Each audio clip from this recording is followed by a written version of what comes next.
देखो गाइज, मैंने अमेजोन से एनटी स्पोर्ट का कीबोर्ड मंगाया है, और साले इस अमेजोन वाले ने अनबॉक्सिंग देखो इसकी कैसी है, पिन्नी में रखकर भेज दिया है।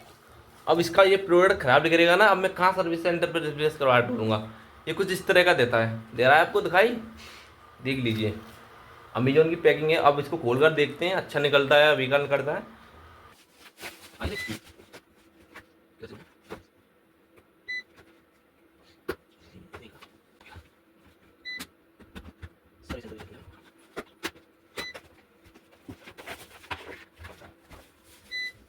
कीबोर्ड वाला सारे, ना? बिल है कैसे? नहीं देखा, कीबोर्ड से सही है। वो बिल देना ना? रोटी करते बना लो। नहीं, ये सही होगा। सही है कीबोर्ड मस्त। इसमें वो नहीं है ना? ये नहीं हो। हाँ सही है, इसमें कीबोर्ड बताया हूँ।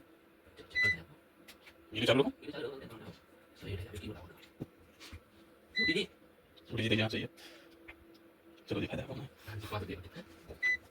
अब क्या चलेगा हाँ, मतलब सही। हाँ, इधर मैं दे दे दे दे दे। ओके,